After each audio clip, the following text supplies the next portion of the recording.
ঢাকার রাজধানীর মতিঝিলের দেওয়ানবাগ দরবার শরীফের উটের খামার থেকে। আমার পেছনে দেখতে পাচ্ছেন সেই মরুভূমির যে সুপরিচিত যে প্রাণীটি আসলে উট, সেই উটটিকে আমরা দেখতে পাচ্ছি। এটি আমার চেয়েও আসলে অনেক বেশি লম্বা এবং উঁচু, ওর গলাটা আমরা দেখতে পাচ্ছি।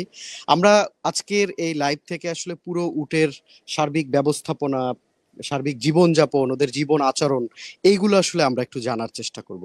আসলে আমাদের ঈদ কোরবানির, বিশেষ করে কুরবানির বাজারকে ঘিরে আমাদের মধ্যে যে বিষয়টি কাজ করে, আমরা গরু কিংবা ছাগল, এর পাশাপাশি কিন্তু বাংলাদেশে উট একটি অন্যতম আকর্ষণীয় প্রাণী।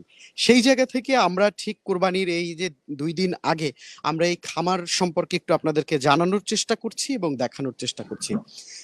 উট নিয়ে কিন্তু আমাদের বরাবরই কৌতূহল। সেই যদি আমরা ধরি, আমরা কিন্তু সেই ফেরদৌস এবং প্রিয়াঙ্কার যে বিখ্যাত সিনেমা হঠাৎ বৃষ্টি, সেখানে কিন্তু আমরা ফেরদৌসকে দেখেছিলাম যে উটের পিঠে চড়ে সেই বালুময় যে মরুভূমি, সেখানে কিন্তু একটি সুদৃশ্য দৃশ্য ধারণের একটি গান কিন্তু আমরা দেখেছিলাম। সেখান থেকে হয়তো ভালোবাসায় উটকে লালন করে আমাদের দেশের ওই সময়কার তরুণ প্রজন্ম। এখন আসলে উটকে আমরা একটু ভিন্ন ভাবে আপনাদের সাথে পরিচয় করিয়ে দিতে চাই। আমি এই মুহূর্তে দরবার শরীফের যিনি হচ্ছে এই দীর্ঘ প্রায় 21 বছর ধরে এই উটের খামারের পরিচর্যা করেন, তিনি হচ্ছেন সাহার আলী ভাই। আমরা একটু তার সাথে জানবো উট সম্পর্কে। সাহার আলী ভাই, এই যে উটের জীবনযাপন এবং উটের সাথে আপনার এই জীবনযাপন, পুরো ভালো লাগাটাই আমরা আগে জানতে চাই। অবশ্যই আমার ভালো লাগে, তাই দীর্ঘদিন যাবত আমি উটের খেজমতে আছি। ওয়ালটন আবারও মিলিনিয়ার অফারে ওয়ালটন ফ্রিজ কিনে আপনিও হয়ে যেতে পারেন মিলিয়নিয়ার।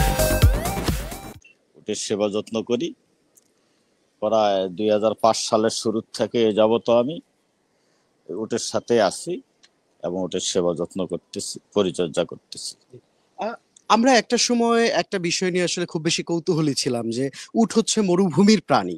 সেক্ষেত্রে এই বাংলাদেশের মতো একটা জায়গায় আসলে উটকে লালন পালন করা বা সার্বিক বৈচিত্র্যময়তার মধ্যে রাখার বিষয়টা আপনি কিভাবে ব্যাখ্যা করবেন? এখানে যেটা স্বাভাবিকভাবে যে জিনিসটা আমরা প্রযুক্তিটা ব্যবহার করি, সেটা হলো কৃত্রিম মরুভূমি তৈরি করিয়া এখানে বালু ফেলে কৃত্রিম মরুভূমি তৈরি করি এবং এটাকে ডেলি দিন উর্বর রাখার জন্য আশ্রা দেওয়া লাগে, কোবাইতে হয়।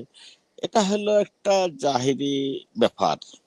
এখানে আরেকটা ব্যাপার আছে, সেই ব্যাপারটা হলো দেওয়ানবাগ সুফি সম্রাট হযরত শাহ দেওয়ানবাগী হুজুর কেবলাজন, উনি একজন আল্লাহর বন্ধু, আল্লাহর ওলি।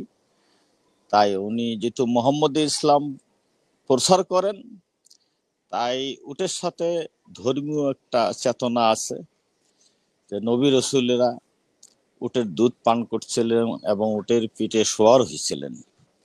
এ কারণে উনি যেহেতু ধর্ম প্রচার করেন, ধর্মে নিয়ে চলেন, এ কারণে ধর্মীয় চেতনার থাকিয়া যে উট দেখার পরে মানুষের নবী রসুলদের স্মৃতি স্মরণ হবে, নবী রসুলদের কথা মনে হবে।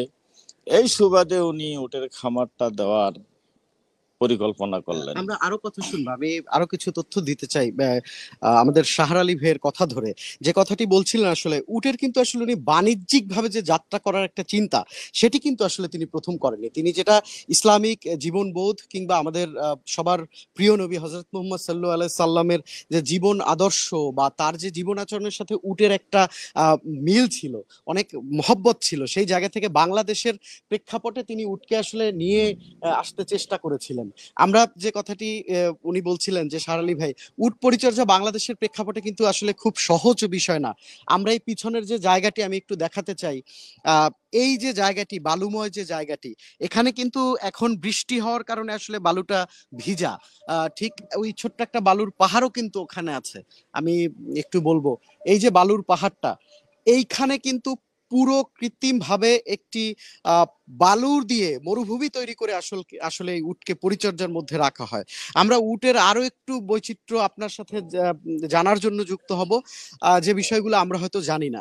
আসলে উট কিরকম খায় প্রতিদিন, এইটা একটু আমার জানার ইচ্ছে তৈরি। গরুর চাইতে অনেকটা কম খায় এবং আরেকটা সুবিধা হলো এই উটগুলি হলো আমাদের বাঙালি উট, এগুলো একটাও বাহিরের না, সব বাংলাদেশে জন্ম হয়েছে এবং বাঙালি উট, তাই বাংলা খাবারের সাথে তার কোনো সমস্যা হয় না।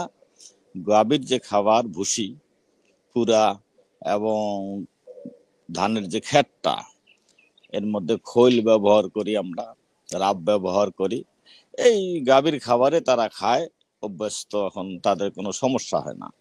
আমরা একটু ওদের জীবন আচরণ বা যৌন আচরণ সম্পর্কে একটু জানতে চাই, যে ওদের প্রজনন ব্যবস্থাটা কিরকম, বা ওরা বছরে বাচ্চা দেয় কিনা, বা কিভাবে কি, আমরা একটু জানতে চাই। হ্যাঁ, প্রজননটা হলো ওদের বছরে শীতকালে ওদের যে প্রজনন ইয়াটা, মানে যে মেলনের ব্যাপারটা, সেটা শীতকালে একবার করে আসেন, 3-4 মাস থাকেন ওদের।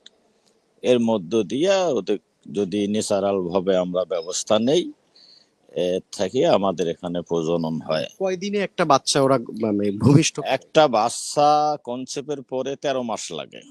ওয়ালটন আবারও মিলিনিয়ার অফারে ওয়ালটন ফ্রিজ কিনে আপনিও হয়ে যেতে পারেন মিলিয়নিয়ার।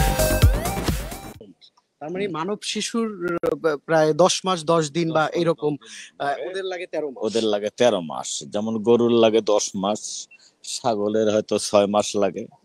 আপনি গরুর চেয়ে উটকে কোন জায়গায় আলাদা করবেন, শান্ত বা বৈচিত্র্যতার জায়গায়? ওদের একটা জিনিস আছে, সেটা হলো আপনি যদি একটা নিয়মের মধ্যে তাদেরকে পালেন, যে নিয়মের মধ্যে পালবেন তারা রুটিন মাফিক সেই নিয়মটাকে ফলো করে। আপনি যদি একটা উটকে একটা জায়গায় দীর্ঘদিন বাঁধেন, ওরে ছাড়ি দিলে ওই জায়গায় গিয়ে এসে দাঁড়াবে, অন্য জায়গায় যাবে না। দর্শক, আমরা একটু আরেকটু উটের সাথে আপনাদেরকে একটু পরিচয় করিয়ে দিতে চাই। এই যে আহ, আসলে ওরা ওরা কি অশান্ত কিনা, আমার তো মনে হচ্ছে ওরা শান্ত, উট শান্ত। এই যে ওদের দাঁতগুলো দেখেন, এই ও মনে হয় যা ব্রাশ একটু কম করে, ঠিক আছে, ও ব্রাশ কম করে, ওর দাঁতটা একটু কালো কালো, কিন্তু এই এই এই এই উটটার দাঁতটা খুবই পরিচ্ছন্ন মনে হচ্ছে। ওরা কি এই সবসময় এই যে এইটাই খায়, খ্যার খায়? এই উট আসলে আমরা একটু, যিনি এইটার পুরো এই প্রজেক্টের যিনি পরিচালনা করেন, আমরা একটু তার তার সাথেও কথা বলবো, দেখাবো তার সাথে একটু উটের বাজার বা বাংলাদেশে উটের বাণিজ্যিক প্রেক্ষাপট সম্পর্কে আমরা একটু জানবো। আহ আমাদের শিমুল পারভেজ ভাই আছেন, আমি শিমুল পারভেজ ভাইকে একটু এখানেই আসতে বলবো, যে আপনি একটু বলেন যে এই উট ব্যবস্থাপনা কঠিন না সংসার ব্যবস্থাপনা কঠিন? অবভিয়াসলি সংসার ব্যবস্থাপনা কঠিন, কারণ এরা মানে আমাদের সমাজে যে পশু পাখি বা প্রাণী বলি, সেই প্রাণীগুলো সবই সহজ, সংসার তো অনেক কঠিন জিনিস। আর বিশেষ করে এই উট আমরা পালন করে দেখছি, উট হলো বন্ধু সুলভ, সবার সাথে মিশে ভালো, এবং ওদের সাথে যদি মেশা যায় তাহলে ওরা বন্ধুর মতো মিশতে পারে। হ্যাঁ, আর কিছু কিছু আছে যেগুলো একটু হিংস্র, যৌবনের তাড়না বেশি, ইয়াং অ্যাডাল্ট এটা যেগুলো। শুনছিলাম ওই কর্নারে একটা জি, আছে, এর মধ্যে একটা একটু- আমাদের এখানে আছে, ওটা একটু ভয়ঙ্কর, আমরা একটু দূরত্ব মেনটেন আমরা করে আমরা চলি। আমরা এই ভয়ঙ্করটাও দেখাবো। ভাই, এই যে পরিচর্যার বিষয়ে আসলে বাণিজ্যিক ভাবে আসলে উটকে বাংলাদেশে কিভাবে ভাবা যেতে পারে, আপনি কি মনে করেন? অ্যাকচুয়ালি আমাদের দেশে তো এরকম কোনো ট্রেনার বা ট্রেন আপ এরকম কেউ হয় নাই বা নাই যে এই বিষয়ের উপর পারদর্শী। যারা বাইরে থেকে অনেকেই আমাদের দেশে, যারা প্রবাসী রেমিটেন্স যোদ্ধা যারা বিদেশে যায়, তারা অনেকে উট পালে অভ্যস্ত। তারপরেও আমাদের দেশে ওয়েদার কিন্তু উট পালনের অযোগ্য, যেটা আমাদের দেশে ওয়েদার হয় না। কারণ নর্মালি 40 ডিগ্রি তাপমাত্রার উপরে যেসব দেশে তাপমাত্রা থাকে, ওই দেশগুলোতে উট পালন করা সহজ। আমাদের দেশ নর্মালি তো 5-6 মাস 4 মাস শীতের সময় 6 ডিগ্রি 7 ডিগ্রি তাপমাত্রা আসে, সেক্ষেত্রে তো এটা অনেক চ্যালেঞ্জিং। আপনারা জেনে থাকবেন আমরা উপরে হিট লাইট দিছি, এবং প্রাকৃতিকভাবে বড় করার যে পদ্ধতিগুলো আমরা সবগুলো অনুসরণ করার চেষ্টা করি। তাছাড়া দীর্ঘদিনের অভিজ্ঞতায় আমরা অনেকটা ওদের বৈশিষ্ট্যগত ব্যাপার বা রোগাক্রান্ত ব্যাপার এগুলো বুঝে গেছি। আপনারা এবার আসলে উট বিক্রি করছেন না, আমরা দেখতে পাচ্ছি, সেটা কেন, বা বাণিজ্যিক ভাবে কেন করছেন না? আপনারা দেখে থাকবেন আমাদের ফার্মটা অনেক বড় ছিল, আর এটা যেহেতু আমাদের বাণিজ্যিক ফার্ম না, এটা নবী রাসূলের স্মৃতি সংরক্ষণের জন্য এটা করা। তো আমাদের ফার্মটা অনেকটা ছোট হয়ে গেছে, আমাদের এবার মসজিদ বড় করছি। তো আমরা শুধু ফার্মের স্মৃতি ধরে রাখার জন্য ছোট একটা ফার্ম রাখবো আর কি। যেহেতু সুফি সম্রাট শাহ দেওয়ানবাগী হুজুর উনি এটা শখ করে করছিলেন, এটা ওনার স্মৃতি রক্ষার্থে আমরা ফার্মটা রাখবো, চেষ্টা আছে। ধন্যবাদ আপনাকে, আমরা আবারও যুক্ত হবো। আমরা দেখতে পাচ্ছি কিন্তু এই যে সেই উট, ওর এই যে একটু রাগ করছে মনে হয়, যাই হোক, আমরা ওর দাঁতটা কিন্তু আসলে খুবই সুন্দর, একটা সুন্দর বড় বড় দাঁত। আমি একটু দেখাবো, এর মধ্যে একটি উট আছে যেটি আসলে একটু অশান্ত হিসেবে তারা হচ্ছে দাবি করছিল, অশান্ত উটটাকে দেখাবো। এরা আসলে খুব মিলেমিশে চলে, মানে আমি দেখলাম যে একজন মুখের খাবার আর একজন খাচ্ছে, এইরকম আসলে। আহ, এবং মজার ব্যাপার হচ্ছে এরা কিন্তু আসলে বাঙালি খাবার অভ্যস্ত। এই উটটা একটু উত্তেজিত উট হিসেবে তারা বললেন। অবশ্য চেহারাও মনে হচ্ছে একটু উত্তেজিত আছে, আহ, আমরা দেখতে পাচ্ছি। তবে যিনি লালন পালন করেন সাহার আলী ভাই, তার সাথে আসলে সব উটেরই ভাব কিংবা ভাবের গাম্ভীর্যটা একদম সমান। দর্শক, আমরা চ্যানেল আই থেকে আপনাদেরকে সরাসরি দেখানোর চেষ্টা করছিলাম এই উটের খামার।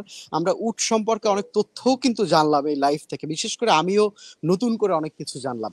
আমরা পরবর্তীতে আবারও যুক্ত হব কুরবানির হাট থেকে, আমাদের সাথে থাকবেন। আর বাণিজ্যিকভাবে এবছর বিক্রি হচ্ছে না, হয়তো আগামী দিনে তারা এই ধরনের চিন্তা ভাবনা রাখবেন, সেই প্রত্যাশা রইল।